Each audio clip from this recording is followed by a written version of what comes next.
बहुत पहले की बात है। मगध देश के जंगल में अंगुलीमाल नाम का एक बहुत ही भयानक डाकू रहता था। डाकू बहुत ही भयानक था। जो भी उस रास्ते से गुजरता वह उसे लूट करके, उसका गला काट करके, उसकी अंगुलियों का माला बना करके अपने गले में डाल देता।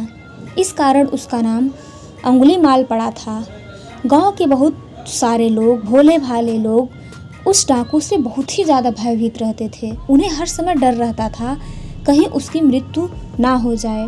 यह सब बहुत दिनों तक चलता रहा।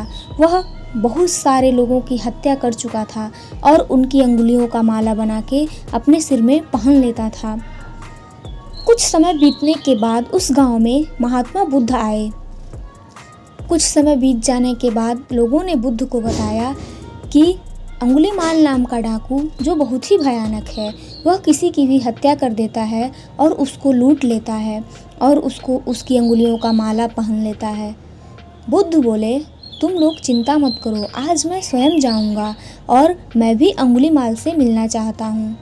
लोगों ने बुद्ध को बहुत समझाया, आप मत जाइए, लेकिन भगवान बुद्ध नहीं माने। भगवान बुद्ध उस जंगल की ओर चल पड़े। सभी लोग निराश हो गए। सभी लोगों को लगने लगा आज भगवान बुद्ध का आखिरी दिन है। जब भगवान बुद्ध थोड़े जंगल की ओर बढ़े तब एक बहुत ही कर्कश आवाज़ उनके कानों में सुनाई दी।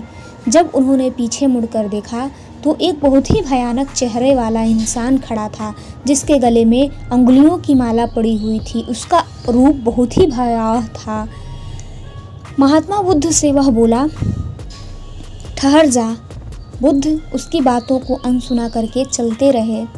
वह बोला, ठहर जा।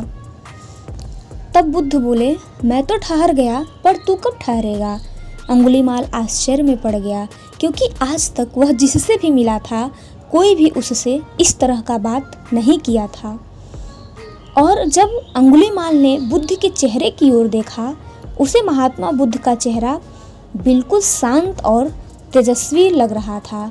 बुद्ध के चेहरे से भय की कोई भी आशंका नहीं थी। उनका चेहरा एकदम द्रवित हो उठा था। अंगुलीमाल यह सब देख करके बड़ा आश्चर्य में पड़ गया। वह आज तक जिन भी लोगों से मिला था सब अंगुलीमाल के डर से थरथर कांपते थे, लेकिन भगवान बुद्ध ना उसके डर से थरथर कांपे और ना ही उससे जरा भी भयभीत हुए।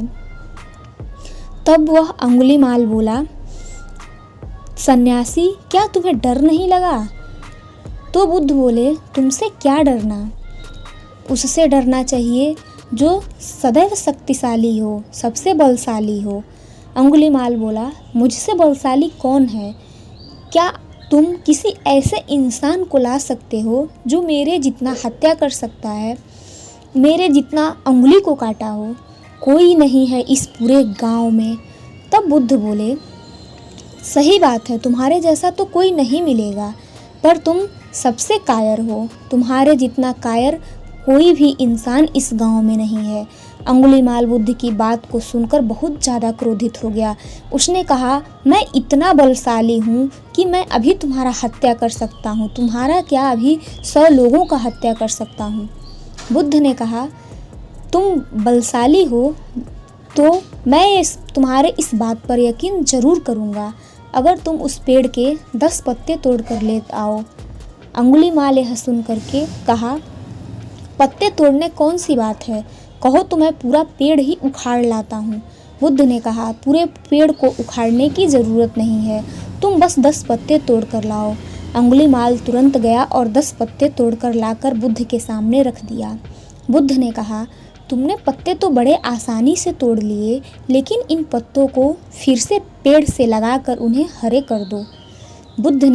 अंगुलीमाल ने कहा, क्या बकवास करते हो?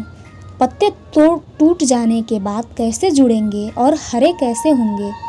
तब बुद्ध ने कहा, अगर तुम किसी को जोड़ नहीं सकते तो तुम्हें तोड़ने का क्या अधिकार है? तुम इतनी सारी अंगुलियों को पहने हो, इतने सारे सिर को काटे हो, क्या तुम्हें पता है कि तुम उन्हें जोड़ सकते हो? अंगुलीमाल यह सब सुनकर बहुत ज़्यादा दुखी हो गया। एक अनजान सी शक्ति अंगुलीमाल को झकझोर कर रख दिया। अंगुलीमाल यह सब सुनकर बहुत ही ज़्यादा दुखी हो गया। एक अनजान सी शक्ति अंगुलीमाल को झकझोर कर अंदर से रख दिया और अंगुलीमाल गौतम बुद्ध की बातों को सुनकर आत्मग्लानि से भर गया। वह सोचा उससे बहुत बड़ा पाप हुआ है। बुद्ध के चरणों में गिर पड़ा। बुद्ध बोले, किसी भी जीव की हत्या करना इस दुनिया का सबसे बड़ा पाप होता है।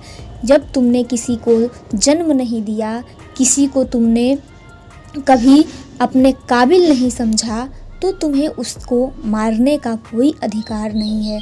किसी का प्राण लेना बहुत बड़ा पाप होता है। इस पाप से तुम कभी उद्धार नहीं हो सकोगे और तुम हमेशा एक कायर की भांति रहोगे।